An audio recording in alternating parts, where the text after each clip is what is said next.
I've waited long enough to do this. I could not get this script the way I wanted. There was always stuff I wanted to add. It just didn't sound right, but I've waited long enough, so we're just going to do it. The Sv-51. The Sv-51 was a variable fighter built by anti-UN forces to fight the New World Order. It was created by using over-technology stolen from UN laboratories and then made practical. Only around 40 of these advanced fighters were built, probably because it was really difficult and the anti-UN were a bit thin on resources compared to the UN. But the fact that they dumped so many resources into this project tells me that they really believed this would be the game-changing tool that could quite possibly bring down the United Nations. They were right. The conventional fighters fielded by the UN were lambs before the anti-UN wolves. Lame lambs. Lame lambs with arthritis and cataracts before a roided out Fenrir given steel capped teeth, katanas for claws, an exoskeleton with shoulder mounted chainsaws, and laser beam eyes. It was not fair, and the UN browned their pants. Not only did they have a very serious classified information leak on the level of the Rosenbergs, the enemy had proven the technology the UN was working on before they had, in a very humiliating fashion. Imagine now, if you would, if the USSR had nuked Los Alamos in the spring of 1945. Yeah. This forced the UN to rush their own design into production to counter the new threat. On a side note, I don't know if over-technology was used to make this, probably was, but the launch platform for the Sv-51s was a submersible aircraft carrier. Yeah, the Avengers had flying aircraft carriers. Ooh, that's cool. Well, you just made a large, slow flying target. Did they really think that out? Now, the anti-UN forces had a stealthy submarine that could hide anywhere on 70% of Earth's surface. And it launched fighters using vertical launch bays.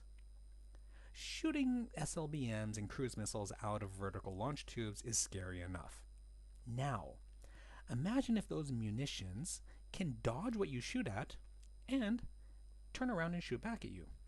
That was what the UN was dealing with. When I was reading about this and looking at it, the first thing that came to my mind was the SLAM, yeah, SLAM. Good job, US Air Force. The SLAM program that the USAF spent a decade in the 50s and 60s working on. Was it? A nuclear-powered cruise missile that dropped nuclear bombs. Uh-huh. Isn't it great what people come up with when they don't have to think about consequences and have virtually an unlimited budget? Anyhow, well, finding a giant sub that shoots airplanes at you cannot be easy or safe. I just thought that was kind of cool. Back to task. Designed and produced by Sukhoi, Israeli Aircraft Industries, and Dornier. Yeah, Russian, Israeli, and German. Quite the eclectic mix. The unification war must have made for some pretty strange bedfellows.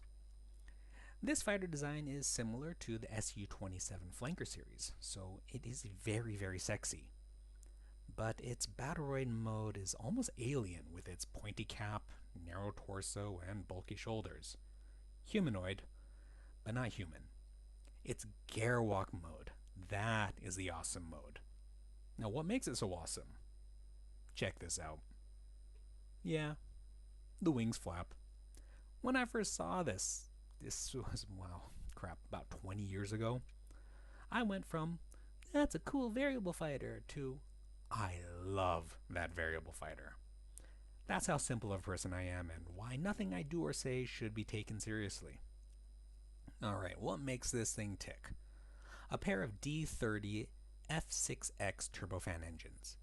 Now, the D30 F6 actually exists. It was just upgraded with lighter and stronger alloys, probably from over technology, and this gave the Sv-51 a better thrust-to-weight ratio. There are apparently two VTOL fan jets somewhere on board to help it be more maneuverable in Gerwalk or battleroid modes. What is a fan jet? I had to check that. It's a turbofan or a super powerful propeller, and I don't know where it is on the fighter, but just I guess you gotta trust them. Now here are some numbers comparing it to the VF-0 Phoenix. Now, the Sv-51 had swag energy conversion armor just like the VF-0, so it is bulletproof against most bullets. So no Flight of the Intruder lucky shot in the dark is gonna take out this lovely angel of death. The Sv-51 was made to be combat ready right out of the factory, so that is the main reason it has better performance than the VF-0 that was a prototype testbed rushed into combat in a panic to help fill in the technological gap between the UN and the anti-UN. The Sv-51's main gun was a GSH-371 55mm gun pod, so Russian. It was not a Gatling gun like the Phoenix's, because god damn if it was. It only carried 120 rounds per magazine because, well, bullets are heavy. And I don't think you can actually call those bullets at that size. I assume that this autocannon is comparable to the Bofors 57mm autocannon. That means we are looking at about 200 rounds per minute, or 3 rounds a second, each round traveling 1,000 meters a second, so a kilometer a second, and is effective out to 8.5 kilometers. Now the Bofors is primarily an anti-air weapon that uses proximity fuses to increase the chances of taking down thin-skinned aircraft and missiles. The US is actually now making guided 57mm rounds for the Navy. So yeah, bullets that follow you home. Very Looney Tunes, or like Who Framed Roger Rabbit. Yeah, that was pretty cool. They had bullets that followed you in there too. I'm going to say that loaded with AP ammunition, the Sv-51 can punch through 200mm of hardened steel. I think the UN has a slight advantage here, because they would be able to put more bullets in the air with more airframes to take damage and deal it, while any Phoenix that gets hit is going to go down, swag or not. The standard Sv-51 variant also has a 50 caliber minigun on its left air intake that becomes a waist-mounted gun after transformation, literally hip firing. The Gamma variant, used by commanders, has a mirrored gun on the right, doubling its infantry to ground meat potential. Yeah, as if the M2 Browning wasn't scary enough. Someone strapped 6 of those barrels together and said, "Spin it, let God worry about the mess." But the GAU-19 only has 3 barrels. You're thinking too much like an American military master race moron. This was the Russian-designed, German-built, and Israeli-tested attempt at 12.7mm. And of course they are going to double the barrels, because why the hell not? Now, not so interesting stuff. 6 underwing hardpoints for missile pods or bigger missiles and bombs. Then we are shown here that on the center pylon, they can carry a really big thermobaric weapon, which the Russians are famous for. In the mecha manual, these are called daisy cutters, probably referencing the United States Air Force's BLU-82 15,000-pound bombs. That was not actually a fuel-air explosive. Those BLUs had to be kicked out the back of cargo planes because no fighter or bomber could or would carry it. The scene in Macross Zero really shows how it works and the devastation it can cause. How big were the ones the SV-1 carried? Not really sure, but big. It does have some pretty big speed retarding pedals that get deployed to A, give the pilot enough time to get out of the danger zone, and B, to release the vapor cloud in the set area so it can't disperse fast enough to become ineffective. Call me out if I'm wrong, but it looks like there was no wind in this valley, which probably not going to happen in a valley near the ocean at night, that gave these fuel-air explosives the perfect environment to ruin the environment. What else do we got here? Chaff, got it. Flares, got it. Active stealth, got it. Those keep the Sv-51 safe. And there is another set of practical defensive and tactical additions that could only come from the minds of people that have seen how chaotic battle can be, and how hard it is to get good tactical information in the middle of a firefight.